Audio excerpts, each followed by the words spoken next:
Welcome back. Now in this video, we're going to be discussing WordPress and the integrations that you can use with it. Now there are a number of WordPress integrations that you can use with various different applications inside of Zapier.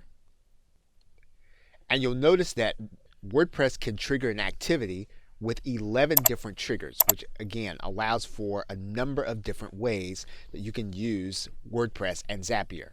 But one thing Zapier does well is get content to your WordPress site.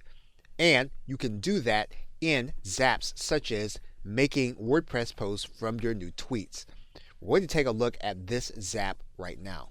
So the first thing we're going to do is we're going to click Create this zap. We're going to then look for a tweet, so we're going to click Continue. We're then going to pick the Twitter account that we're going to be using and click Save and Continue. Once you verify that you have at least one recent tweet created, you're going to click Fetch and Continue. Zapier will let you know that your test is successful. You'll then click Continue. And then we'll want to create the post template. So we'll then click Continue. We will test our WordPress site and then click Save and Continue. So we can then set up the post the way that we want it using the Twitter information. We can decide on who the authors of these posts are going to be, and then we'll click Continue.